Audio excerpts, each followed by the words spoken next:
सरोज रज निज मन मुकुर सुधार वर्ण रघुवर विमल जो दायक फल चारि सियावर रामचंद्र जय। पवन सुत हनुमान की जय। बोलो भाई सब संतन की जय।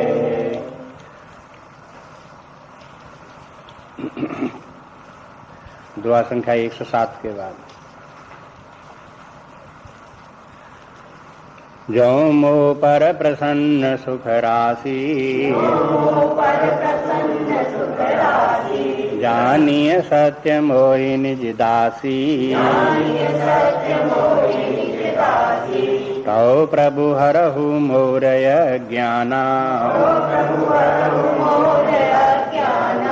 कही रघुनाथ कथा विधि नाना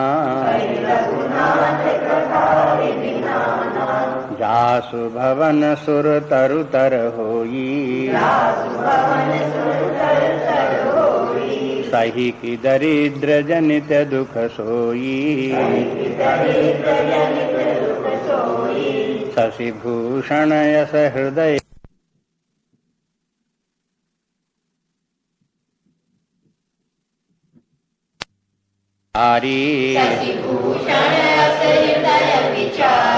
हरहु नाथ मम मति भ्रम भारी प्रभु जे मुनि परमारथ बादी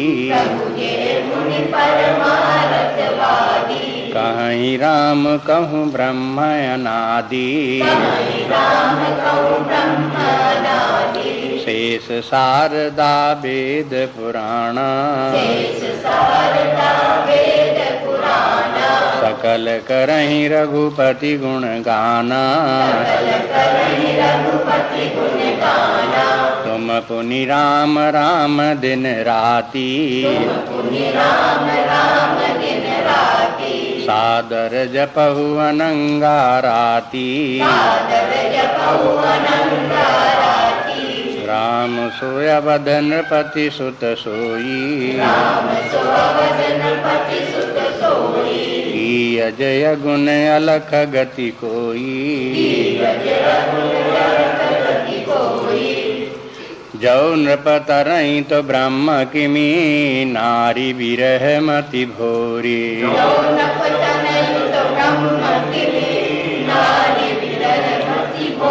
देखी चरिति महिमा सुनत भ्रमित बुद्धयति मोरी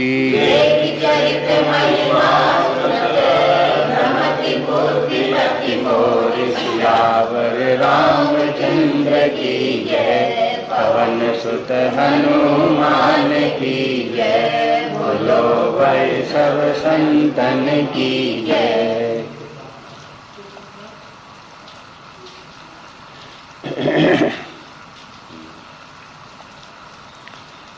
अब स्मरण करें कैलाश पर्वत बट वृक्ष के नीचे भगवान शंकर जी विराजमान हैं। पार्वती जी उनके पास पहुंची और अवसर समझ करके अब उनके मन में आया कि भगवान की कथा इनसे सुननी चाहिए जो समस्त लोग के कल्याणकारी है। इसलिए फिर उन्होंने भगवान शंकर जी की महिमा बोली, उनकी वंदना की, उनकी महिमा बोली। उसी में कह रही हैं कि जो मुँह पर प्रसन्न सुखराशि कि हे सुखराशि भगवान यदि आप हम पर प्रसन्न हैं तो जानिए सत्य मोहि निज दासी, और आप हमको अपना वास्तव में दासी समझते हैं तो प्रभु हरहु मोर अज्ञाना, तो हे भगवान हमारे अज्ञान का हरण करो। ये उनके पार्वती जी का जो है ये संक्षेप में आने का प्रयोजन सो उन्होंने इस प्रकार से कह दिया। आगे इसी का विस्तार करते हैं। एक तो ये कि भगवान शंकर जी की जब उन्होंने वंदना की तो ये बताया कि आप जो है वो सर्वज्ञ हैं और विश्वनाथ हैं, तीनों लोक में से सब लोग आपकी जो है वंदना करते हैं, आपकी शरण में हैं आपका नाम कल्पवृक्ष के समान है। ये सब भगवान शंकर जी की महिमा उनको स्मरण आई, वैसी उन्होंने बोली उनको। तो शंकर जी से पूज्य भाव रख करके उनसे प्रश्न किया। प्रश्न करते समय जिससे प्रश्न कर रहे हैं उसको पहले ज्ञानमान, बुद्धिमान, सर्वज्ञ समझ करके तब प्रश्न किया जाता है। और अगर ऐसे नहीं तो फिर दूसरे प्रश्न करने के कारण हो जाते हैं।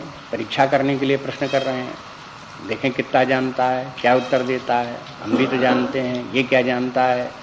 ऐसे करके जो है ये है अपमानजनक प्रश्न भी होते हैं इस प्रकार के। तो शास्त्रों में इस प्रकार का कहना है, संतों की परंपरा भी है कि जहाँ सम्मानपूर्वक प्रश्न पूछे जाते हैं और प्रश्न पूछने वाले की सत्यनिष्ठा होती है वहाँ तो उनके उत्तर दिए जाते हैं, और जहाँ अन्य किसी भाव से प्रश्न किए जाते हैं वहाँ उनका उत्तर नहीं मिलता। साधु संत लोग उनकी उपेक्षा करते हैं इस प्रकार के प्रश्नों की। कभी कभी जो प्रश्न करने वाला व्यक्ति है उसी की बात का समर्थन कर देते हैं, हाँ ठीक है, तुम्हारी भी बात ठीक है, बस ऐसे ही उसको बोल दिया। अभी कोई झूठ बोल दिया, अब झूठ बोल दिया कि सत्य बोल दिया। बात यह है कि जो जिसको क्या अभिमान है बहुत प्रश्न करता वाले को, तो उसको और कुछ कहो भी तो उसके अंदर उसका प्रभाव पड़ेगा भी नहीं। अभिमानी व्यक्ति नाना प्रकार के विचार लेकर के प्रश्न करते हैं और उनको कोई भी उत्तर दिया जाए, शास्त्र का प्रमाण भी रख दिया जाए, तर्क भी रख दिया जाए, लेकिन अभिमानी व्यक्ति, अहंकारी व्यक्ति उसे स्वीकार नहीं करता। हर बात का खंडन करने के लिए व्यक्ति के पास शब्द हैं। किसी चाहे जितनी अच्छी बात कहो, जितने ज्ञान की बात कहो तो भी खंडन कर देगा। अगर कह दो कि देखो वेदों का ये प्रमाण है, वेद स्वयं प्रमाण है, वो ऐसा कहते हैं, अरे कहा वेद तो गलत सलत कहते हैं, वेद में क्या रखा हुआ, वो तो पुरानी बात है, देखो आप क्या कर लोगे उसका। ऐसे करके अहंकारी व्यक्ति जो वो हो उसके प्रश्नों को उत्तर देना व्यर्थ है। इसलिए कह दिया भाई जो तुम कहो सो ठीक है, खत्म बात। पार्वती जी जो है इस प्रकार से नहीं, उनको भगवान शंकर जी की महिमा को समझ करके इसीलिए अपनी सत्य निष्ठा व्यक्त करती हैं कि हम वास्तव में जो प्रश्न पूछ रहे हैं वो सच्चे हृदय से प्रश्न पूछ रहे हैं और आप हमारे प्रश्न के देने के अधिकारी भी हैं, बता भी सकते हैं। अब आप देखेंगे मुख्य प्रश्न क्या है। जैसे गीता का जो है वो हो प्रसंग, मुख्य प्रसंग जो गीता का है, अर्जुन को विषाद हो गया, भगवान ने उपदेश दिया, अंत में अर्जुन का विषाद 18वें अध्याय में दूर हो गया, बस। अब भगवान उत्तर देने वाले भगवान अगर स्वयं विषाद से परिपूर्ण हो तो उत्तर क्या दें?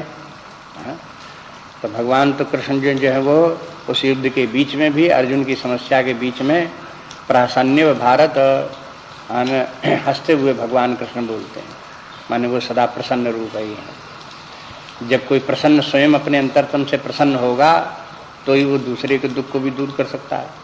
लेकिन एक दुखी व्यक्ति दूसरे दुखी व्यक्ति से प्रश्न पूछे तो दुखी व्यक्ति को दुख की ही शिक्षा देगा, कहे कि हाँ दुख की बहुत बात है, हम भी तुम्हारे दुख से दुखी हैं, तुम भी दुखी और हम भी दुखी, और क्या।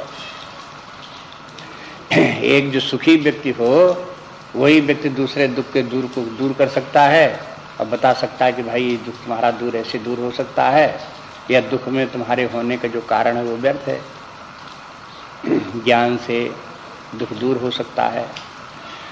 तो शंकर जी जो है ये है, यहाँ पर कहते हैं कि जो मोह पर प्रसन्न सुख राशि, आप सुख राशि हो, सुख राशि माने आनंद सिंधु हो। जैसे भगवान राम आनंद सिंधु हैं, ऐसे भगवान शंकर जी भी आनंद सिंधु हैं, परब्रह्म परमात्मा ही हैं।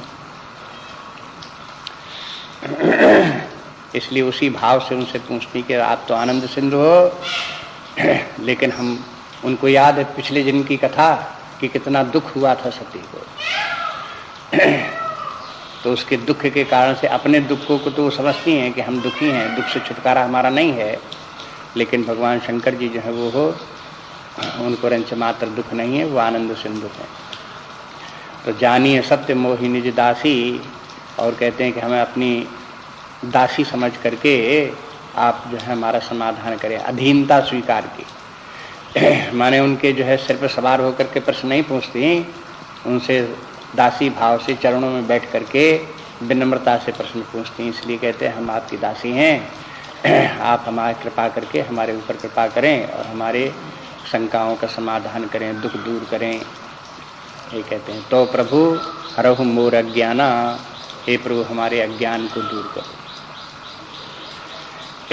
पार्वती जी को समझ में आता है कि अज्ञान है, लेकिन यहाँ ये नहीं समझ लेना चाहिए कि पार्वती जी जैसे देवी को जो परब्रह्म परमात्मा स्वरूप हैं उनको भी अज्ञान हो गया। ऐसे नहीं, कथा के लिए प्रसंग चलता है। तो ये कहते हैं कि देखो वो मानो उनको अज्ञान है, इसलिए जैसे अन्य लोग जो जिज्ञासु व्यक्ति हों उनको अपने अज्ञान को समझ करके प्रश्न करना चाहिए। दूसरी बात ये है कि बिना प्रश्न किए, बिना समाधान किए दुख दूर नहीं होते। कोई व्यक्ति दुखी बना रहे तो वो दुखी बना ही रहेगा। दुखी दुख को दूर करने के लिए किसी प्रसन्न व्यक्ति को उसके पास जा करके, जो कि सदा प्रसन्न दिखाई देता हो, उससे पूछना चाहिए कि भाई आपके बात क्या है, क्यों सदा आप प्रसन्न रहते हो, आपको कोई समस्या क्यों नहीं दिखाई देती, आपको चिंता भय क्यों नहीं होता, आप सदा प्रसन्न क्यों रहते हो, पूछना चाहिए उससे। तो फिर वो अपने जैसा उसका अनुभव होगा उस प्रकार से बताएगा। छांदोग्य उपनिषद में देखते हैं कि नारद जी सनत कुमारों के पास जाते हैं, और किस लिए जाते हैं? नारद जी अपने आप में देखते हैं कि हमको दुख अब भी होता है, बहुत कुछ पढ़ा लिखा, बहुत कुछ जाना, बहुत कुछ सीखा, लेकिन दुख अब भी होता। और उन्होंने देखा कि कहीं आसपास कोई ऐसा व्यक्ति है जिसको दुख न होता हो, तो उनको अपने भाई सनत कुमारों को दिखाई दिया कि ये सदा प्रसन्न रहते हैं, इनको कोई दुख नहीं, कोई चिंता नहीं। तो उनके पास गए, उनसे कहा कि भगवान आप सदा प्रसन्न रहते हो, हमारे ऊपर कृपा करो, हमें अभी दुख होता है, दुख कैसे दूर हो। तो फिर सनत कुमार ने बताया कि जो दृष्टिकोण जीवन का है, कैसे विचार करना चाहिए, कैसे समझना चाहिए, अपनी बुद्धि को कैसे बनाना चाहिए, तब दुख दूर होते हैं। ये दुखों का हेतु असल में जो है वो संसार में सभी लोग लगभग, एक आध कोई छोड़ करके जिसको कि शास्त्र का ज्ञान हो उसकी बात नहीं कहते, बाकी संसार में सभी लोग यही समझते हैं कि दुखों का, हमारे दुख का कारण ये सारी दुनिया है। आसपास जितने व्यक्ति हैं, वस्तुएं हैं, घटनाएं हैं, ये सब हमारे दुश्मन हैं, हमारे पीड़ा पहुंचाने वाले हैं, खा जाने वाले हैं, हमको पीड़ा दुख देने वाले हैं। बस ऐसे ही समझ करके व्यक्ति दुखी होता रहता है और उनसे झगड़ा भी करता रहता है, संघर्ष भी करता रहता है। इससे ज़्यादा मंद बुद्धि का लक्षण कोई नहीं। शास्त्र कहते हैं सबसे बड़ी गलती जो है व्यक्ति की यहीं से है, जो अपने दुख का कारण अपने बाहर कहीं अन्यत्र समझता है। दुख का कारण व्यक्ति स्वयं है, अपने आप ही उसके भीतर दुख भरा हुआ है, वही उसके भीतर निकलता रहता है। लेकिन बस इतनी बात जो है वो हो, शास्त्र सब, चाहे रामायण बोलती रहे, चाहे गीता बोलते रहें, सब बोलते रहें और उन शास्त्रों को पढ़ते भी रहें, तो भी ये चित्त में बात नहीं बैठती कि समस्त दुखों का कारण हम स्वयं हैं। जहाँ लिखा होगा सो भी पढ़ लेंगे, उसके बाद में मानेंगे अरे लिखने को तो ऐसे लिखा ही रहता है। बुद्धि के पीछे चाहे बोलें भी न तो भी अपने ऊपरी मन से इस प्रकार से बोल लेंगे, न कहीं किसी से कहें तो भी भीतर भीतर कह रहे हैं अरे ये तो ऐसे ही लिखा रहता है, दुख देने वाले तो सब आसपास दुनिया में है ही, वही तो दुख देते हैं। इस प्रकार से मान करके व्यक्ति जो है वो अपनी जो धारणा है उसके ऊपर टिका अटल बैठा रहता है, और जब तक कि ये समस्या हटती नहीं व्यक्ति के बुद्धि से और ये नहीं सोचता कि शास्त्र बार बार ऐसा क्यों कहते हैं, जरा हमें विचार करना चाहिए हमारे दुखों का कारण हमारे भीतर कैसे है, तब तक उसके दुख दूर भी नहीं हो सकते। दुनिया में ऐसा कोई साधन और है भी नहीं कि किसी के दुखों को दूर कर दे। कोई समझता अगर ऐसा ऐसा हो जाए तो दुख दूर हो जाए, तो वैसा वैसा हो जाए तो भी ऐसा लगे कि मानो अब दुख दूर हो गए, लेकिन फिर दुनिया में तो और भी बहुत सी ऐसी बातें हैं जो उसके विपरीत होंगी, वो दुख देंगे। कोई एक ही बात हो दुनिया में तो कह दो चलो ये बात ऐसी से ऐसे कर दो तो हो गई ठीक, अब आनंद सिंधु हो गए, अब आप कोई दुख नहीं होगा। लेकिन ऐसी का एक ही बात से थोड़े होता है। जाने कितने व्यक्ति हैं, कितनी घटनाएं हैं। एक व्यक्ति मान लो कोई किसी का विरोध न भी करे, चाहे जितना मूर्ख व्यक्ति हो तो भी उसकी प्रशंसा कर दे, वाह वाह आपके जैसा ज्ञानवान कौन है, ऐसा बोल दे कोई। तो एक व्यक्ति ने बोल दिया तो प्रसन्न हो गए कि ये तो बड़ा अच्छा आदमी है, हमें तो बहुत अच्छा बोलता है। तो लेकिन उसके एक आदमी के प्रसन्न कर देने से क्या होता, 50 ऐसे ही मिलेंगे जो कहेंगे तुम तो मूर्ख हो। उसको क्या कर लेंगे, किसके किसके मुंह पे तवा लगा देंगे। ये संसार में इस प्रकार के जो है वो घटनाएं, ये सब सबके अनुभव में आता है, सबके जीवन में, लेकिन विचार नहीं करते, ध्यान नहीं देते। समस्त दुखों का कारण अपने अंदर है। हमने ये बात जो है वो आज से 50 वर्ष पहले या 55 वर्ष पहले एक वाक्य हमने पढ़ा और तब से रटे बैठे हुए हैं। You can convert pleasure into pain, pain into pleasure by changing your mental attitude. 50 वर्ष से इस वाक्य को याद किए बैठे हो। अभी ये हाल की बात नहीं कि हमने कभी सेंटेंस अभी पढ़ा हो।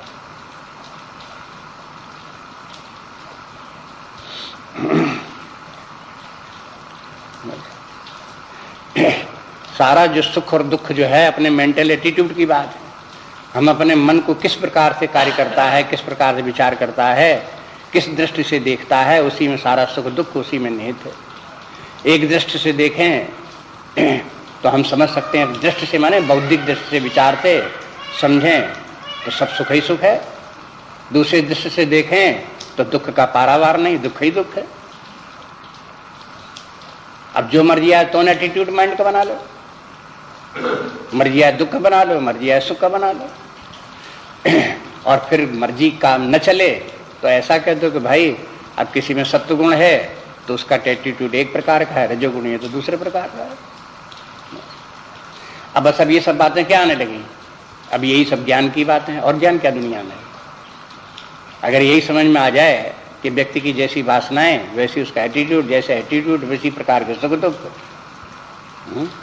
तो बस यही से ये ज्ञान का श्री गणेश हो गया ये।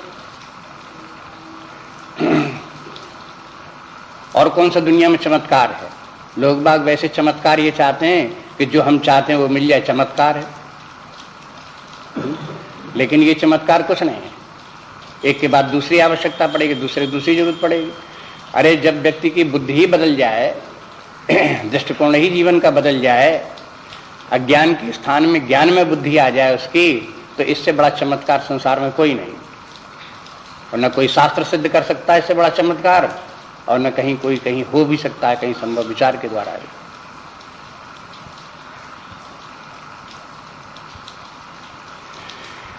इसीलिए प्रश्न आता तो प्रभु हरहु मोर अज्ञाना, तो मेरे अज्ञान का हरण करो। बस अज्ञान का हरण हो, समझते हैं कि अज्ञान हरण हो तो हमारा भी दुख दूर हो जाए। जैसे शंकर जी आनंद सिंधु हैं, उसी प्रकार से हम भी आनंद सिंधु अपने आप को पावें और हमारा ज्ञान दूर हो जाए, हम परमात्मा को समझें क्या है। मुख्य प्रश्न यही है। उसी का विस्तार वो आगे करते हैं, कहते हैं कही रघुनाथ कथा विधि नाना। अब इसके लिए बात को समझाने के लिए भगवान की नाना प्रकार की कथाएं हैं, वो भी आप सुनाइए। अब देखो कथा के साथ में और हरहु अज्ञाना का क्या संबंध है। सीधी सी बात है, भगवान की कथा केवल इसलिए है कि व्यक्ति का अज्ञान हरण हो। कथा कोई मनोरंजन के लिए नहीं है, कथा कोई ऐतिहासिक घटना कहने के लिए, इतिहास हम जानते हैं कब क्या हुआ, इतने मात्र के लिए कथा थोड़े भगवान की। भगवान की कथा तो तब तक सुने, तब तक पढ़े, तब तक समझने की कोशिश करे जब तक अज्ञान दूर न हो जाए। भगवान की कथा का और कोई प्रयोजन दूसरा नहीं है। वही पढ़ते पढ़ते कथा का अज्ञान मिट जाना चाहिए, ज्ञान आ जाना चाहिए। और ज्ञान आ जाने से क्या होगा, सारे दुख दूर हो जाएंगे। जब तक अज्ञान है तभी तक दुख है। दुख दूर हो जाते हैं, व्यक्ति अपने अंदर आनंद का अनुभव करने लगता, तो फिर भला और क्या चाहिए। किसी से पूछो जब तुम अपने अंदर आनंद सिंधु प्राप्त कर रहे हो, दुख रंच मात्र नहीं, बताओ आपको आप क्या चाहिए तुम्हें, तब क्या बता दे क्या चाहिए। फिर तृप्ति हो गई, खत्म बात हो गई, उसके बाद और कुछ चाहिए भी नहीं। इसलिए कथा को भी इस दृष्टि से, यहाँ से तुलसीदास जी अनेक प्रकार से बात को समझाते रहते हैं, इन सब बातों को। यहाँ भी कहते हैं कथा की किस एटीट्यूड से कथा सुनो, किस भाव से कथा को सुनो कि ये कथा हमारे अज्ञान को दूर करेगी और दुख को दूर करेगी, चित्त को शांति विश्राम मिलेगा। कथा जब समाप्त होती तब उसके बाद में भी देखते हैं पार्वती जी भी कहती हैं कि हमारा शांति मिल गई, हमको प्रसन्नता हो गई। गरुड़ भी कहते हैं कि हमारा दुख दूर हो गया, संशय हमारे दूर हो गए, चित्त को शांति प्राप्त हो गई। सब जगह देखते हैं जहाँ कथा समाप्त होती है तो श्रोता लोगों के चित्त को विश्राम शांति मिलती है, सुखानुभूति उनकी होती है।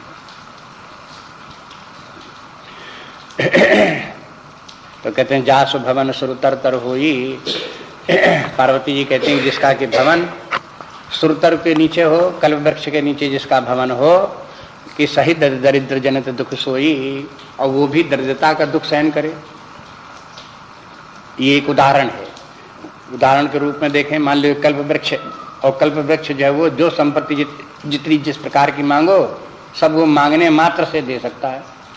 और वो कल्प वृक्ष किसी को उपलब्ध न हो तो बात को भाई कल्प वृक्ष उपलब्ध नहीं है, कैसे हम उससे मांगे, कैसे हमारी दरिद्रता दूर हो।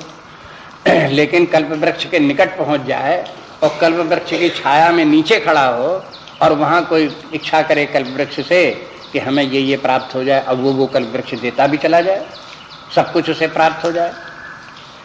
ऐसे कल्प वृक्ष के नीचे बैठ करके भी व्यक्ति कोई दरिद्री रहे तो इससे बड़े दुर्भाग्य की बात क्या हो सकती। अब काहे की दरिद्रता, जब कल्प वृक्ष के नीचे बैठे हुए जो चाहो सब मिल सकता है। तो अब यहाँ पहले कहा तो भगवान शंकर जी का नाम ही कल्प वृक्ष है, तो नाम ही कल्प वृक्ष है तो भगवान शंकर जी के क्या कहना है। उन्हीं भगवान शंकर जी के पास रहते हुए पार्वती जी का अज्ञान दूर न हो, ज्ञान उनको प्राप्त न हो, उनका दुख दूर न हो, दुख रूपी दरिद्रता फिर भी बनी रहे, तो फिर कहा कि फिर क्या फायदा रहने से।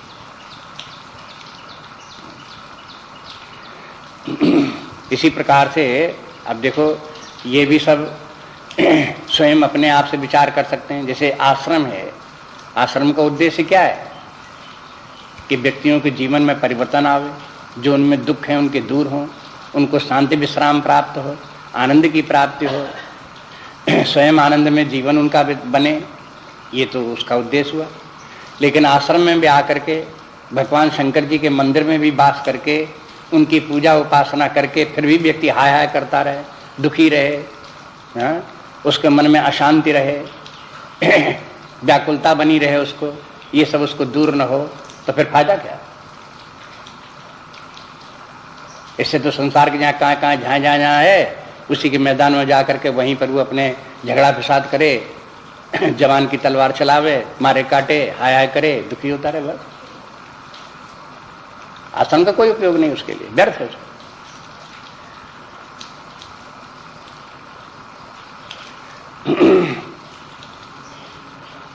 उपनिषद पढ़े, गीता पढ़े, रामायण पढ़े, इतनी ज्ञानमान की बातें पढ़े और मूर्खता के काम करे, क्या फायदा है।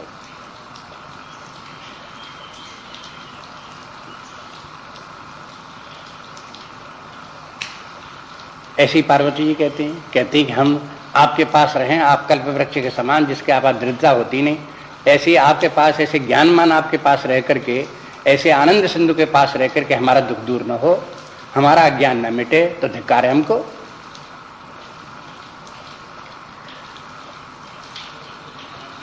ससभूषण अस हृदय विचारी, हे ससभूषण, इसी प्रकार से अपने हृदय में विचार करके हरभुनाथ मम मति भ्रम भारी, हे भगवान हमारे बुद्धि में जो भ्रम बैठा हुआ है उस भ्रम को आप दूर करो।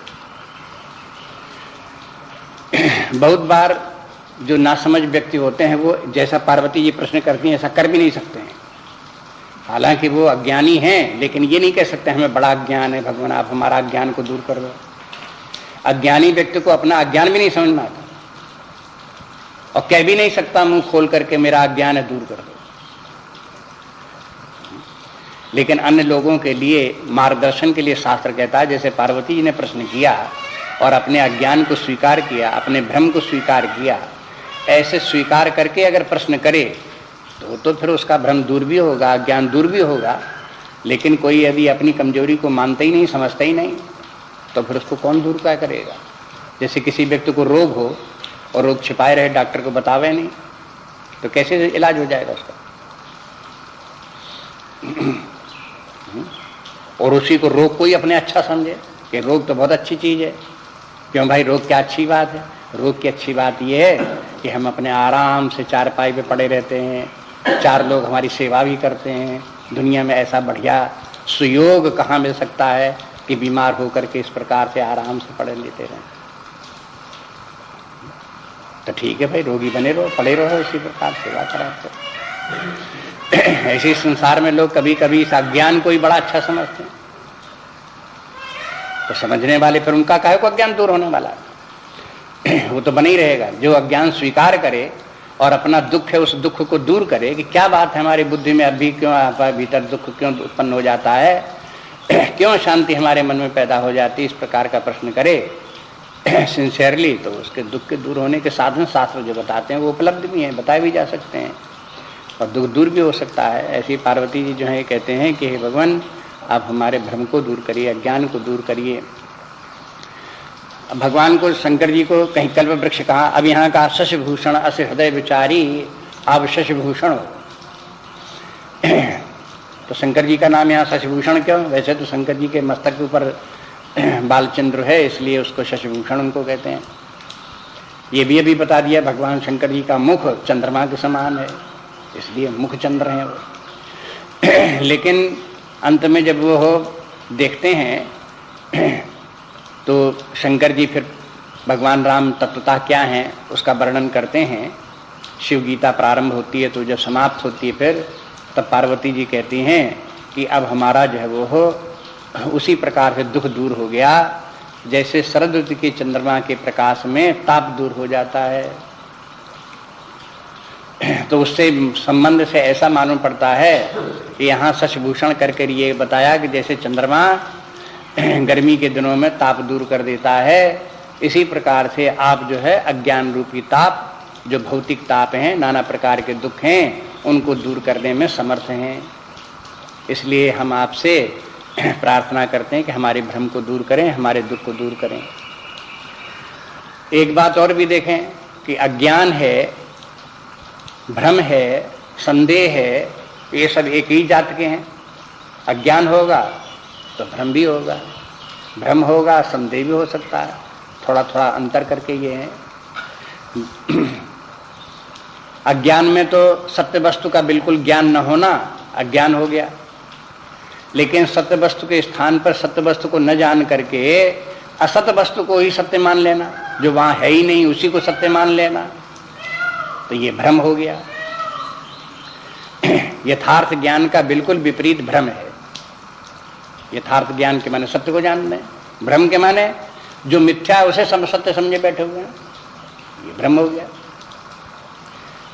जैसे रस्सी को रस्सी जानना तो ज्ञान है, और रस्सी के स्थान में सर्प मान लेना भ्रम है।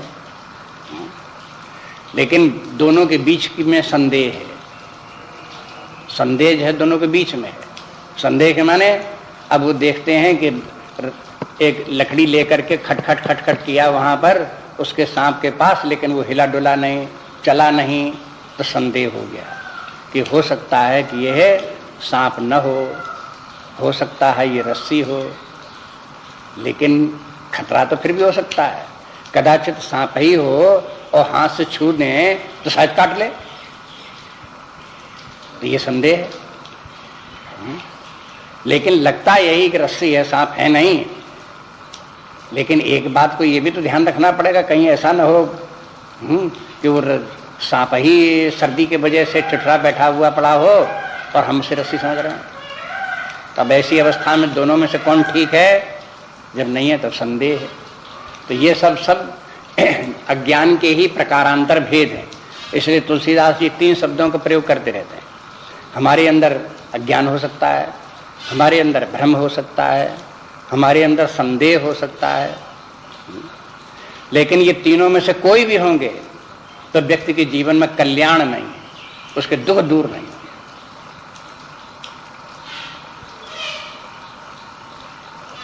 ये निश्चय है, दुखी जरूर रहेगा वो। कोई अपने दुख से मिटाना चाहता है, मुक्त होना चाहता है, तो इनसे उसे बचना पड़ेगा। अब कैसे दुख दूर हो, कैसे भ्रम मिटे, कैसे अज्ञान मिटे, उसके लिए शास्त्र हैं, संत हैं, विचार है, स्वयं साधना अपनी है, वो सब करनी हो। इसलिए कहते हैं कि ससभूषण अस हृदय विचारी, ऐसा विचार करके हे भगवान हरौ नाथ मम मति भ्रम भारी, हमारे मन भीतर मन में बहुत भारी भ्रम भरा हुआ है, उसको आप दूर करो। अब क्या भ्रम भरा हुआ है उसको आगे स्पष्ट करते हैं। मान लो शंकर जी ने, अब कथा जब लिखी जाती है तो बार बार प्रश्नोत्तर ज़्यादा जल्दी नहीं किया जाता हर समय, इसलिए कल्पना कर ली जाती है इसमें कि मान लो शंकर जी ने पूछा कि भाई ऐसा क्या बात है, तुम्हें क्या भ्रम है। तो आगे पार्वती समझाती, स्पष्ट करती हैं, प्रभु जे मुनि परमार्थवादी, कहीं राम कहूँ ब्रह्म अनादि। कहें कि देखो जो परमार्थवादी मुनि लोग हैं वे भगवान राम को ब्रह्म कहते हैं, अनादि ब्रह्म। अनादि ब्रह्म माने सत्स्वरूप ब्रह्म जो है वो अनादि अनंत है, सत्स्वरूप है, वही ब्रह्म जो है वही भगवान राम अवतार लेते हैं, तो वही भगवान।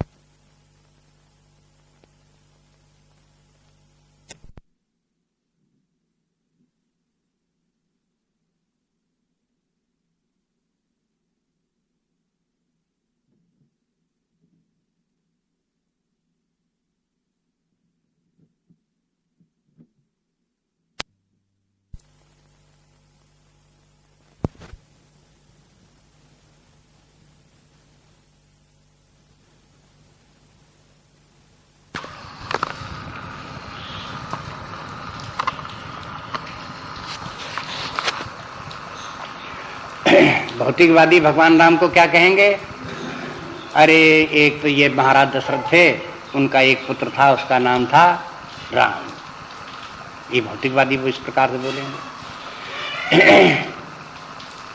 भौतिकवादी और क्या कहेंगे कि वो जो राम थे तो ये हम मान सकते हैं कि वो बड़े शक्तिशाली थे, रावण को उन्होंने मार डाला, तो कह सकते हैं कि महाशक्तिशाली पुरुष थे, एक वीर पुरुष थे, एक महापुरुष थे।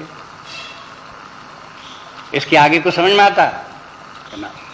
भौतिकवादी इसके आगे उसको नहीं समझ सकते। परमार्थवादी जो हो तब उसको समझ में आ लेगा। परमार्थवादी कहेगा जो परब्रह्म परमात्मा हैं उन्हीं ने अवतार लिया, तब भगवान राम दिखाई देते हैं, ये उन्हीं का सगुण साकार रूप है, प्रकट रूप है। तो भौतिकवादियों की दृष्टि दूसरी, शरीर को बात को समझते हैं, और परमार्थवादी व्यक्ति जो है वो हो तत्व को देख करके विचार करता है, शरीर को देख करके नहीं, ऊपरी रूप को देख करके नहीं करता, तत्व को देख करके विचार करता है। इसलिए कहते हैं मुनि लोग तत्व ज्ञानी हैं, परमार्थ को समझने वाले हैं, सत्य को समझने वाले हैं। वो तो यही कहते हैं कि भगवान राम एक साधारण मनुष्य नहीं है, परब्रह्म परमात्मा ही है, अनादि अनंत सच्चिदानंद स्वरूप जो ब्रह्म है उसी के रूप हैं। और इसीलिए सब उनकी महिमा गाते हैं। शेष शारदा वेद पुराणा, शेषनाग हैं, सरस्वती हैं, वेद हैं, प्राण हैं, सकल करें रघुपति गुणगाना। ये सब भगवान का गुणगान करते हैं, क्योंकि ये ब्रह्म है इसलिए ब्रह्म का गुणगान सब करते ही हैं, इसलिए भगवान राम का भी गुणगान। राम राम दिन राति सादर जपहु अनंग आराती। और आप भी दिन रात जो है वो हो राम राम जपते रहते हो, माने इसके माने आप भी उनको ब्रह्म स्वरूप ही मानते हो। जैसा मुनि कहते हैं उसी प्रकार से आपका भी मत यही है। सादर जपहु अनंग आराती, अनंग आराती के माने शंकर जी का नाम है। काम आराती के माने उसको हनन करने वाले, मारने वाले, पीड़ा पहुंचाने वाले, दुख देने वाले, वो जो है उसका विनाशक। अनंग आराती माने कामारी हो गया। तो हे भगवान आप कामारी है, समस्त कामनाओं का नाश करने वाले हैं। एक बात देखो ये भी है, अब आप अपने बहुत बातें तो सब अपने आप ही एक बात समझ लें तो उनको अपनी बुद्धि में जोड़ तोड़ मिलाते रहना चाहिए शास्त्र के साथ साथ में। कि देखो जो कामना रहित होगा, विषयों की कामना जिसके छोड़ दी, चित्त शांत हुआ, अंतर्मुखी हुआ, वही ब्रह्मवादी होगा और वही ब्रह्म तत्व को समझेगा भी। लेकिन जो कामनाओं से ग्रसित होगा तो उसकी दृष्टिकोण तभी कामनाओं से ग्रसित होगा जब बाह्य जगत की वस्तुओं को मूल्य देगा, विषयों को ही सुखदायी समझेगा, उसी का अर्जन करेगा, भोग करेगा, उसी को महत्ता देगा। तो ऐसा व्यक्ति परमार्थवादी हो नहीं सकता, वो तो भौतिकवादी रहेगा। इसलिए जो है ये कहते हैं कि आप अनंगाराती माने निष्काम हैं, निष्काम हैं, इसलिए आप भगवान राम को परब्रह्म परमात्मा आप भी समझते हो उनको। और राम सो अबध नृपति सुत सोई, राम सो अबध नृपति सुत सोई, और वही जो ब्रह्म जो जिसको कि परमार्थवादी जिसे कि ब्रह्म कहते हैं और जिसको आप ब्रह्म रूप में जिनका कि ध्यान नाम जप करते रहते हैं, स्मरण करते रहते हैं, वो जो है वो कौन है? राम सो अवध नृपति सुत सोई, वही ब्रह्म अयोध्या में राजा का पुत्र होकर के अवतीर्ण हुआ। और की अजय अगुण अलख गति कोई, अथवा जिस राम नाम का आप जप करते हो वो दशरथ पुत्र नहीं है, अयोध्या का नहीं है, वो तो जो जैसे ब्रह्म अलग है, जिसकी की गति कोई जानता नहीं है, जो निर्गुण है, उसका आप जप करते रहते हो। तो राम दो प्रकार के हो गए, एक तो परमार्थवादियों के राम हो गए और दूसरे ये उसी ब्रह्म ने अवतार लिया अयोध्या में।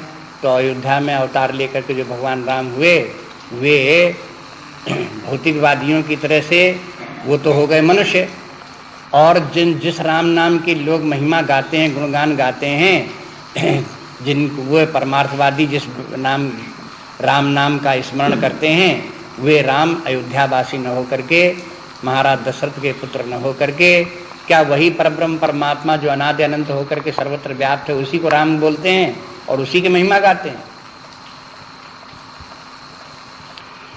ये इस प्रकार के संदेह की बात ही है। अगर ठीक ठीक इतनी बात मालूम हो, जो परब्रह्म सच्चिदानंद स्वरूप परब्रह्म परमात्मा है उसी ने अवतार लिया, भगवान राम है, राम भी अवतार लो करके सगुण साकार रूप धारण कर लिया, वो कोई उससे भिन्न नहीं है, तो हो गया ज्ञान।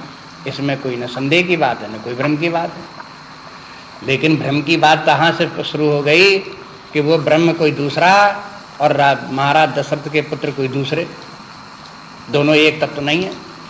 ब्रह्म ही ने अवतार लेकर के राम का रूप नहीं लिया है। ये राम जो है दशरथ पुत्र जो है ये तो मनुष्य हैं, और ब्रह्म जो है अनादि अनंत होकर के सर्वव्यापक होकर के विद्यमान है। दोनों में भेद है, इसलिए दोनों एक नहीं हो सकते। ये दूसरा बात हो गई। अब ये इसलिए फिर कहते हैं कि जो नृप तनय तो ब्रह्म केमी, अब वो प्रश्न और स्पष्ट हो जाता है। जो नृप तनय, अगर ये कह दो कि राजपुत्र जो है वही ब्रह्म है, तो कहते जो नृप तनय तो ब्रह्म केम, वो ब्रह्म कैसे हो सकते हैं? क्यों भाई ब्रह्म क्यों नहीं हो सकते? परब्रह्म परमात्मा अवतार ले सकता है, मानवाकार रूप धारण कर सकता है, ब्रह्म क्यों नहीं हो सकते? कहते इसलिए नहीं हो सकते कि नारी विरह मति भोरी। अरे उनको तो देखते हैं कि सीता जी के जो हरण हो गया तो उनके वियोग में दुखी हो गए, और मति भोर के में दुखी हो गए, और वियोग जन उनको दुख भी हुआ। तो ये कोई ब्रह्म को ऐसे थोड़ा हो सकता है? ये तो एक मनुष्य को ही नारी विरह मति भोर एक मनुष्य का लक्षण हो सकता है। परमात्मा के लक्षण तो शास्त्रों में से कहीं सुने नहीं कि उसको भी अपनी पत्नी का वियोग होता हो और दुखी भी होता हो, ऐसे कोई ब्रह्म होता है? देख चरित्र महिमा सुनत भ्रमित बुद्धिमति मोर, और उनके चरित्र को देखा भी, उनको याद आ जाता पूर्व जन्म में भगवान राम को इस प्रकार से चरित्र देखा। तो पार्वती जी कहती हैं कि हमारे सामने दो दृष्टिकोण हैं, एक जो हम देखते हैं सो, और जो एक परमार्थवादी मुनि लोग कहते हैं सो। अब दो में से हम किसको सत्य माने? हम देखा हुआ सत्य माने कि परमार्थवादियों की बात को सत्य माने? देख चरित्र एक बात, जैसा हमने देखा चरित्र, क्या चरित्र देखा सती ने कि सीता हरण हो गया है, भगवान राम उनको ढूंढते हुए पेड़ पौधों से पशु पक्षियों से हाय हाय विलाप करते हुए पूछते घूमते हैं कि सीता कौन ले गया, सीता कौन ले गया, रोते घूम रहे हैं, सुबाते घूम रहे हैं। तो ये तो हमने देखा। और महिमा सुनत, और सुनते हैं तो महिमा उनकी सुनते हैं। महिमा क्या सुनते हैं? अरे साहब वो तो ब्रह्म है, अरे साहब वो तो परब्रह्म, वो तो अनादि अनंत हैं, वो तो शाश्वत हैं, आनंद सिंधु हैं। सुनते हैं तो महिमा ऐसी सुनते हैं, उनकी महिमा कुछ और ही है, उनके चरित्र कुछ भिन्न नहीं है दोनों में। इसलिए भ्रमत मुद्धयति मोर, इसलिए हमारी बुद्धि भ्रम में पड़ती। दोनों में तालमेल नहीं बैठ रहा, दोनों में से कौन ठीक है, क्या सत्य है, ये संशय की बात है। और भ्रम के माने ये भी कि हमें उल्टे ही दिखाई देता है। हो सकते हैं कि वो ब्रह्म ही हो, लेकिन हमें तो ब्रह्म नहीं दिखाई देते, हमें तो एक साधारण राजकुमार दिखाई देते हैं। चरित्र भी उनका ऐसे ही दिखाई देता है। आगे पार्वती जी अपने संदेह को स्पष्ट करते हुए और बोलते हैं, जो अनीह व्यापक विभु को कहु बुझाए नाथ मोहि सोऊ, अज्ञ जान ऋषि उरजन धरहु, जहि विधि मोह मिटै सोई करहु।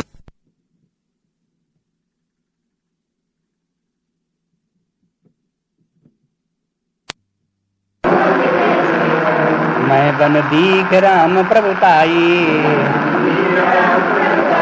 अति भय विकल न तुम्हें सुनाई, तदप मलिन मन बोध न आवा, सो फल भली भांति हम पावा, अजहूं कछु संशय मन मोरे, करहु कृपा बिनवं कर जोरे, प्रभु तब मोहि बहु भांति प्रबोधा, नाथ समुझ करहु जन क्रोधा, तब कर यस विमोह अब नाही, राम कथा पर रुचि मन माही, कहु पुनीत राम गुण गाथा, भुजग राज भूषण सुरनाथा, बंदौ पद धरि धरण सिरु, विनय करऊं कर जोरी,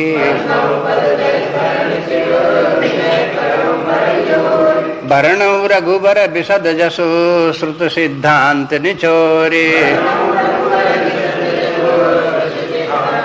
चोर सियावर रामचंद्र की जय, पवन सुत हनुमान की जय, बोलो भाई सब संतन की जय।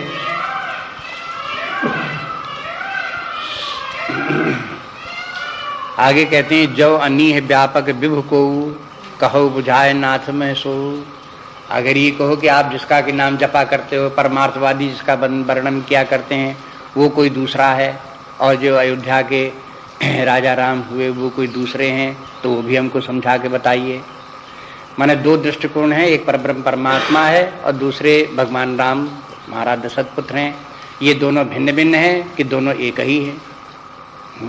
ये संशय की बात ही है। जो ब्रह्म है उसी ने अवतार लेकर के भगवान राम का रूप लिया, तो वो ब्रह्म ही है, अथवा ब्रह्म कोई अज निर्गुण निराकार ब्रह्म जो है वो कोई दूसरा है, सगुण साकार भगवान राम जो है ये कोई दूसरे हैं। ऐसे करके अगर भिन्न भिन्न है तो वो भी हमें बता दीजिए, ठीक ठीक हमारी बात समझ में आ जाए। अब ये जो देखेंगे पार्वती जी ने जिस प्रकार से प्रश्न किए हैं, वो सब वही हैं जो भगवान पिछले जन्म में सती को जब मोह हो गया और जब वो लौट करके उनको जब सती प्रश्न करने लगी कि ये कैसे करके आप कैसे इनको प्रणाम किया, ये भगवान राम कैसे हैं, परब्रह्म परमात्मा कैसे हैं, तो शंकर जी ने उनको समझाया पार्वती जी को, सती को उस समय कहा कि ये देखो ये तो परब्रह्म परमात्मा ही है, सरस्वती इत्यादि सब इन्हीं की वंदना करते रहते हैं, परमार्थवादी इन्हीं को ब्रह्म कहते हैं, यही इन्हीं ने अवतार लिया है। ये अवतार लेकर के लोक शिक्षा के लिए, धर्म के कल्याण के लिए इन्होंने शरीर धारण किया है। इस प्रकार से वहाँ से शंकर जी इनको पार्वती जी को सती जी को बहुत समझाते रहे लेकिन अंत में कहा कि देखो यद्यप शंकर जी ने सती को बहुत समझाया लेकिन सती को प्रबोध नहीं हुआ। तो उस समय शंकर जी ने जो जो भगवान राम के संबंध में कहा था वही वही ये सब प्रश्न है यहाँ पर। उनसे अगर उस स्थान से मिला करके और पार्वती जी के इन प्रश्नों को और शंकर जी का उधर जो समाधान था वो संक्षेप में था, वो संक्षिप्त समाधान सती को उस समय समझ में नहीं आया। ये कहती कि जो आपने उस समय समाधान ये सब दिए थे, हमको समझाने की कोशिश की थी, वो हमें उस समय समझ में नहीं आया। वो यहाँ पे कहते हैं कि अजहुं कछ संशय मन मोरे, कि ये आपने अब भी हमारे मन में वो संशय है। आपने पहले कहा था करो कृपा कर बिनु कर जोरे, हाथ जोड़ करके हम कहते हैं कि हमारे उस संदेह को दूर करो। तो ये संत तुलसीदास जी जो है आगे पीछे की सब बातों को याद रखते हैं कि कहाँ हम क्या कह आए हैं, उसका संबंध आगे कहाँ किस बात से किस प्रकार से होगा, उसकी बल्कि क्रम तक याद रखते हैं कि किस किस क्रम से भगवान शंकर जी ने सती को समझाया है, उसी क्रम से सती जो है उसके उन्हीं को संदेह प्रस्तुत करके उन्हीं की विस्तृत व्याख्या चाहती है। तो ये भी हम कह सकते हैं कि जो सती मोह के समय में शंकर जी ने सूत्र रूप में जो ज्ञान दिया था सती को, वही ज्ञान जो है इस अब विस्तार सहित कथा सुना करके उसको सबको एक्सप्लेन कर देते हैं, बता देते हैं। ये कोई दूसरा ज्ञान नहीं, वही ज्ञान इस प्रकार से है। तो कहते हैं जो अन्नी है व्यापक विभु को हरो कहो बुझाए नाथ मैं सो, बुझा के माने समझा करके, माने हमारे मन में जो प्रश्न रूपी ज्वाला जल रही है उसको शांत करो और हमें समझा दो कि यथार्थ बात क्या है। अज्ञ जान ऋष उर्जन धरऊ, अज्ञ जान का, अज्ञ के माने अज्ञानी, हमको अज्ञानी समझ करके ऋष के माने क्रोध, हमारे ऊपर क्रोध मत करो। अज्ञानी व्यक्ति पर क्रोध करना व्यर्थ है, इसलिए कहते हैं अज्ञानी समय, अज्ञानी तो हम स्वयं मान रहे हैं अपने आप को, तो फिर हमारे ऊपर क्रोध क्या करना, हम तो हमारा ज्ञान का निवारण कर लेकर स्वयं प्रश्न नहीं कर रहे हैं। जय विद मोह मिटे सोई करहु, और हमारा मोह जिस प्रकार से मिटे वही उपाय आप करो। अब चाहे तो सिद्धांत रूप में समझाओ, चाहे भगवान की कथा सुनाओ, और चाहे किसी प्रकार से और उपाय करो, जो भी हो उस प्रकार से मोह मिटे। अब कोई प्रश्न कभी कभी प्रश्न करता है भी, कहते हैं कि हमको यही बात बताओ, जो बात वो पूछते हैं कहते मुझे यही बात बताओ, और उत्तर देने वाला बात जानता है कि इनका जो प्रश्न है उसका समाधान इस प्रकार से नहीं इस प्रकार से है, तो अन्य प्रकार से बोलता है। तो वो कहता नहीं हम इस प्रकार से नहीं, हम तो इस प्रकार से पहुंच रहे हैं, ये बताओ। तो ये भी कभी कभी विरोध होता है प्रश्नकर्ता में उत्तर देने में। तो पार्वती जी यहाँ ये बात स्वीकार कर ली कि हमारा कोई आग्रह नहीं है कि आप इसी प्रकार समझाओ, यही बताओ, बस हमारा भ्रम दूर होना चाहिए, हमारा मोह दूर होना चाहिए, जैसे बने वो उपाय आप करो।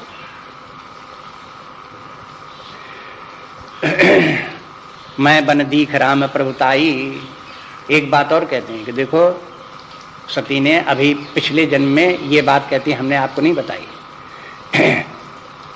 मैं बन दीख राम प्रभुताई, जब भगवान राम की परीक्षा लेने के लिए सती गई और फिर भगवान राम ने उनको पहचान लिया, तो लज्जित होकर जब चलने लगी तब भगवान राम ने अपनी महिमा प्रभुता उनको सती को दिखाई। देखा कि भगवान राम लक्ष्मण सीता तीनों दिखाई दिए, सामने जाते हुए दिखाई दिए। तो इन्होंने पीछे घूम करके देखा कि अभी तो हम पीछे छोड़ करके आए, तो पीछे देखा तो वहां भगवान राम और सीता तीनों दिखाई दिए। अभी तो ये परीक्षा लेने गई तब तक केवल राम और लक्ष्मण ही थे, सीता जी जो नदारत थी उनकी तो ढूंढ ही रहे थे। लेकिन अब भगवान राम ने उनको दिखा दिया कि आगे देखो तो राम लक्ष्मण सीता तीनों, पीछे देखो तो राम लक्ष्मण सीता तीनों, दाहिने देखो तो राम लक्ष्मण सीता तीनों, बाएं देखो तो राम लक्ष्मण सीता तीनों, जिधर की तरफ घुमाओ मुंह देखो उधर की तरफ राम लक्ष्मण सीता तीनों। और बल्कि ब्रह्मा विष्णु महेश तो नाना रूप धारण किए उनकी सेवा में लगे हुए, वे तो भिन्न भिन्न रूप उनके हैं, लेकिन भगवान राम लक्ष्मण सीता जी उसी रूप में सर्वत्र उसी प्रकार के, ये उनकी प्रभुता उन्होंने देखी थी। तो कहते हैं अति भय विकल न तुम्हें सुनाई। तो भय के कारण से और मन में व्याकुलता होने के कारण से हमने आपको बताया नहीं कि हम परीक्षा लेने गए तो भगवान राम ने अपनी प्रभुता ऐसे दिखा दी, उस समय हमने आपको नहीं बताया, छिपा गए उस बात को। अब यहाँ आकर के उन्होंने स्वीकार किया इस बात को। हाँ? जब अपनी गलती को स्वीकार करता है तो उर्दू में क्या कहते हैं, कबूल करना, कि अब कबूल किया है कि ये गलती हुई। तो यहाँ इन्होंने अब कबूल किया कि देखो इस प्रकार की प्रभुता हमने उनकी देखी थी, वो हमने आपको पहले बताई नहीं। तदप मलिन मन बोध न आवा। अभी कहते हैं देखो भगवान ने इस प्रकार से अपनी प्रभुता दिखा दी तो भी हमको बोध उत्पन्न नहीं हुआ, ज्ञान नहीं हुआ। ये चौपाई ये बड़े काम की है, वेदांत की दृष्टि से सिंपल सी चौपाई लगती है, लेकिन बड़े बात काम की बात है। देखो मलिन मन, जब तक मन मलिन होगा तब तक परब्रह्म परमात्मा आकर के सामने खड़ा भी हो जाए और वो कुछ भी करे तो भी मलिन मन में बोध उत्पन्न नहीं होता। मलिन मन के माने, मन में मलिनता क्या है, मन में तमोगुण है, रजोगुण है, विक्षेप है, अज्ञान है, जड़ता है। अगर ये सब आपके मन में दोष पहले से हैं तो इन्हीं को कहते हैं मलिन मन। जब ये मन में दोष होते हैं तो साधारण शास्त्र और व्यक्ति की तो बात ही क्या, भगवान भी आकर के सामने खड़े हो जाएं, कहने लगे कि देखो तुम हमको नहीं मानते हो अपने हठबादिता के कारण से, लेकिन मैं ही तो परमात्मा हूं तुम्हारे सामने खड़ा हूं। तो कह गए ऐसे जन कितने हमने परमात्मा देखे, चलो भागो।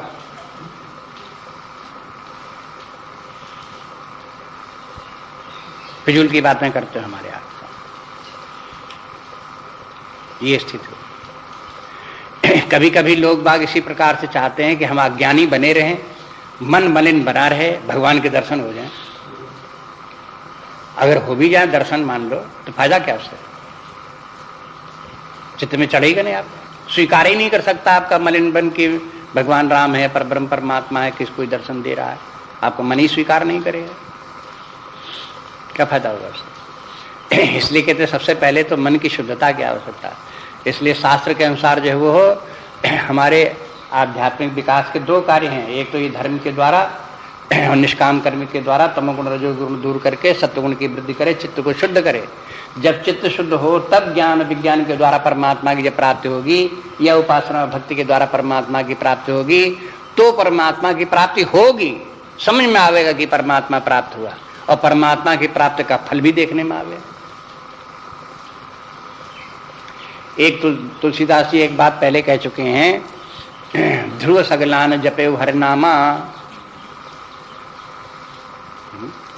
ध्रुव ने ग्लानि के साथ में भगवान का नाम जपा। नारद जी मिल गए, कहा कि ओम नमो भगवते वासुदेवाय जपो, भगवान तुमको दर्शन देंगे। जपा उन्होंने, भगवान आ भी गए। लेकिन ध्रुव के मन में क्या था? ग्लानि इस बात की थी कि पिता ने गोद से उतार दिया और हम राज्य के अधिकारी नहीं हैं और हमारा तिरस्कार हुआ है। तो इस ग्लानि के कारण से जब भगवान भी सामने आ गए, भगवान ने कहा कि बोलो तुम क्या चाहते हो, क्यों हमको बुला रहे हो? तो ध्रुव के मन मुंह से क्या निकला? यही निकला कि पिता ने इस प्रकार से हमको राज्य से बहिष्कृत कर दिया है, वो राज्य हमको प्राप्त हो। ये उनके मुंह से क्यों निकला? ऐसा क्यों नहीं उन्होंने कहा कि भगवान आपके हमें दर्शन प्राप्त हो गए तो अब हम कृतकृत्य हो गए, अब हम कुछ नहीं चाहिए, सब कुछ प्राप्त हो गया? ये नहीं निकला उनके मुंह से। अरे भाई, उनके मन में राज्य की कामना थी, लालसा थी, उसी की ग्लानि उनके मन में थी, तो राज्य ही मांग बैठे उनसे। मनो शतरूपा ने नैमिषारण्य में इतनी तपस्या की और तपस्या करते करते आखिरकार भगवान के दर्शन प्राप्त हो गए उनको। आगे सामने भगवान ने कहा कि मांगो तुम क्या चाहते हो, तो उनके मन में पुत्र कामनाओं की था, उसकी वैसे संस्कार थे, तो ये भगवान आप हमें पुत्र रूप में प्राप्त हो जाओ। अब ये नहीं कहा कि जब आप प्राप्त हो गए हो तो हम आपके ही धाम में वास करें, आपके ही आनंद में मग्न रहें, आपकी भक्ति प्राप्त हो, बस और हमें क्या चाहिए ना। कहा कि आप हमारे पुत्र हो। तो जब व्यक्ति के मन में जब कहीं इस प्रकार की कहीं न कहीं वासनाएं शेष रहेंगी, मन में मलिनता होगी, तो परमात्मा आ जाएगा तो पहचानेगा नहीं, और पहचान भी लेगा तो उससे चाहेगा क्या? परमार्थ की बात चाहेगा नहीं, जिससे कि व्यक्ति का कल्याण होना वो नहीं चाहेगा। वो चाहेगा वही संसार की बातें मांगेगा, वही संसार में फंसे रहने वाली बातें। फिर ध्रुव को बाद में ये बात समझ में आई, जब अगर देखो उसको भागवत इत्यादि ग्रंथों को, जहाँ ध्रुव की कथा आती है, तो ध्रुव ने, भगवान ने कहा कि यही मस्त तो ऐसे ही होगा। उसके बाद ये चले भी गए, इनको उत्तानपाद ने इनको राजा भी, ध्रुव को राजा भी बना दिया। बहुत दिनों तक ये राज्य भी किए, बहुत प्रजा इनकी प्रसन्न हुई, बहुत अच्छा राज्य किया, धर्म में राज्य किया, इनकी भी पुत्र संतान आदि बहुत पैदा हुई। लेकिन फिर बाद में जब राज्य का सुख भोग लिया और राज्य राजा का राज्य करके देख लिया, तब उनको समझ में, अरे बहान गलती हो गई, भगवान आए उन्होंने हमको राज दे दिया, ये तो बहुत गलती हो गई जब उनसे राज्य मांग लिया। उसके बाद में फिर वो सब राज्यवाद छोड़ करके चले गए वन में, और दोबारा फिर तपस्या की, दूसरी बार तपस्या कर। अब उनका चित्त शुद्ध हो गया था। इतने दिनों के बाद में उनकी वासनाएं सब समाप्त हो गई, शांत हो गई। अब दोबारा जब उन्होंने तपस्या की और फिर भगवान के दर्शन प्राप्त हुए, तब उन्होंने भगवान की भक्ति मांगी, अचल स्थिति मुक्ति प्राप्त कर ली। तब पायु अचल अनुपम ठाम, तब उनको अचल अनुपम ठाम प्राप्त हुआ। पहली बार से नहीं हुआ इस प्रकार। इसलिए इतनी बात निश्चित है कि साधना में, आध्यात्मिक साधना में दोनों काम करते रहना चाहिए। अपने चित्त को शुद्ध करने के लिए भरसक प्रयत्न करता रहना चाहिए। तमोगुण दूर हो, रजोगुण दूर हो, सत्वगुण प्राप्त हो। और प्रायः लोगों से गलती ये होती है कि वो सत्वगुणी होते नहीं, रजोगुणी तमोगुणी होते हैं, अधिकता वही होती है, लेकिन वो अपने आप को माने रहते हैं, अरे साहब हम तो सत्वगुणी हैं, दूसरे लोग न होंगे तो न होंगे, लेकिन हम तो सत्वगुणी हैं, ऐसे समझे रहते। उसके लिए और अधिकाधिक प्रयास करने चाहिए। जब और अधिक उनमें जो साधना करेंगे और अधिक सत्वगुण आएगा, तो पहले से और बाद में जब कंपेयर करेंगे तो उन्हीं पता चलेगा कि पहले हम सत्वगुणी थे नहीं, लेकिन अपने आप को खामखा मान रहे थे, अब थोड़ा सत्वगुण आया। और उनको ये समझ में आएगा आगे और भी बढ़ना चाहिए, चित्त की शुद्धता भी और आवश्यक है। इसलिए समस्त जितनी साधना है चाहे धर्म हो, चाहे निष्काम कर्म हो, चाहे उपासना आदि हो, जप हो, तप हो, पूजा हो, इन सब का पहला उद्देश्य चित्त की शुद्धि है। चित्त अधिक से अधिक शुद्ध होना चाहिए, और चित्त शुद्ध होगा तो फिर परमात्मा की प्राप्ति कहीं देर नहीं है। फिर तो उसको प्राप्त होने में जब चित्त शुद्ध होगा प्राप्त ही हो जाएगा, और प्राप्त हो जाएगा तो वास्तविक रूप में प्राप्त हो जाएगा, फिर भ्रम नहीं होगा, उसे ठीक ठीक समझ में आ जाएगा यही परमात्मा है और इसी की प्राप्ति है, उसी में स्थित भी हो जाएगा, विश्राम शांति मिल जाएगी, परमानंद की प्राप्त हो जाएगी। शास्त्रों का यही कथन बार बार है इस प्रकार। इसलिए तदपि मलिन मन आव न बोधा। देखो सती के मन में उस समय, अब सती का कथा सुन चुके हैं तो अपने आप आपको उस उदाहरण से समझ में आ सकता है कि सती दक्ष की पुत्री, तर्क बुद्धि, अहंकार बुद्धि, उसके काम में शंकर जी की बात को भी न मानना। अब देखो कितना कॉन्ट्रडिक्शन था सती के जीवन में। एक और ये मानती हैं कि भगवान शंकर जी सर्वज्ञ हैं, और दूसरी तरफ शंकर जी से झूठ भी बोलती हैं। सर्वज्ञ से क्या झूठ बोलना, जो सर्वज्ञ माने वो जानते ही सब है, और उससे भी झूठ बोल रहे। यही कॉन्ट्रडिक्शन, ये विरोध इस प्रकार का होता है व्यक्ति के सामने। तो ये मलिन बुद्धि का लक्षण इस प्रकार का है। तो ये कहते हैं कि देखो कि तदप मलिन मन बोध न आवा, उस समय उस प्रकार से अहंकार के कारण से और मति भ्रम होने के कारण से हमें उस समय भगवान ने यद्यप अपनी महिमा दिखा भी दी तो भी हमारे समझ में नहीं आई। बोध न आवा सो फल भली भांत हम पावा, और ये भी उनको पता है कि उसका परिणाम भी हमें भोगना पड़ा। शंकर जी ने उनका त्याग किया, फिर उनको जाकर के अपने पिता के यज्ञ में जाना पड़ा, वहाँ अपमान उन्होंने देखा शंकर जी का, और फिर उन्होंने वहाँ शरीर अपना त्याग किया, तो वो सब फल जो कुछ उनको बहुत दिनों तक उनको जो दुख भोगना पड़ा वो इसी का परिणाम था। मलिन मन का ही परिणाम था कि सती को दुख भोगना पड़ा। सती के अहंकार का ही परिणाम था जो सती को इतना दुख भोगना पड़ा। ये सब बता दिए। क्या कहते हैं कि वो सब अजहुम कछ संशय मन मोरे। आप कहते हैं वो समय व्यतीत हो गया, उसके बाद बड़ी तपस्या की, आपकी कृपा भी अब प्राप्त हुई, लेकिन अगर ये कहो कि अब संशय सब दूर हो गए हैं तो सब दूर नहीं हुए हैं, अब भी कुछ न कुछ संशय बने हुए हैं। यहाँ पार्वती जी स्वयं स्वीकार करती हैं, आगे शंकर जी भी कहते हैं कि देखो आगे देख लेना, वहाँ शंकर जी कहते हैं पार्वती अब भी तुम्हारे मन में उसकी छाया अब भी विद्यमान, वहाँ छाया शब्द का प्रयोग करते हैं शंकर जी। तो यहाँ कहते हैं अजहूं कछ संशय मन मोरे, करहु कृपा बिनवों कर जोरे। इसलिए हाथ जोड़ करके हम आपसे विनती करते हैं कि क्या विनती आपकी कि प्रभु तब मोहि बहु भांति प्रबोधा, कि हे भगवान आपने हमें बहुत प्रकार से बोध दिया, नाथ सो समुझ करो जन क्रोधा, कि वो समझ करके आप क्रोध न करो। अब शंकर जी को तो याद आ जाएगा कि हमने पिछले जन्म में तुमको इतना समझाया, तुमने बात नहीं मानी, तो तुमको क्या समझाया, भागो चलो यहाँ। तो कहेंगे पार्वती कहते ना ना आप क्रोध वैसा मत करो। कहते पहले जैसा अब हमारी बुद्धि नहीं, पहले ज्यादा अज्ञान था और पहले आपने इतना समझाया कुछ चित्त में नहीं चढ़ा, लेकिन अब ऐसी बात नहीं है पहले जैसा। अब इतनी तपस्या कर डाली पार्वती ने शरीर धारण करके, इतने हजारों हजारों वर्ष की। भयउ नाम तब क्या हुआ नाम उनका, अपर्णा। हाँ तो देखो ऐसे ऐसी तपस्या कर डाली उन्होंने, तो कहा कि अब पहले जैसी मलिनता चित्त में नहीं है। तो तप के बल से ही चित्त की शुद्धता होती है। वो पार्वती जब स्वीकार करती हैं तब कर अस विमोह अब नाही, पहले जैसा अब विमोह, मोह नहीं है, और मोह के साथ बी लगा दिया। बी माने विशेष मोह, घोर मोह जैसे पहले था तब तो था वैसा अब नहीं। लेकिन ये भी नहीं कह सकती कि बिल्कुल ज्ञान हो गया है, लेकिन पहले जैसा कठिन मोह नहीं है। पहले तो बात मानने को तैयार ही नहीं थे, अब मानने को तो तैयार हैं। आप कहोगे तो सत्य ही वचन कहोगे, हम उसको सत्य मान करके स्वीकार करेंगे, समझने की कोशिश करेंगे। हाँ तो ये घोर मोह नहीं हुआ। जब महाघोर मोह होता तो कोई बात सुनता ही नहीं किसी की, अपनी यहाँ के चला जाएगा, अपनी ही बोले चला जाएगा, दूसरी की बात को क्षण भर भी एक सेंटेंस नहीं बोलने देगा। ये घोर मोह का लक्षण है, ये विमोह। तो कहते हैं तब कर अस विमोह अब नाही, राम कथा कर रुचि मन माही।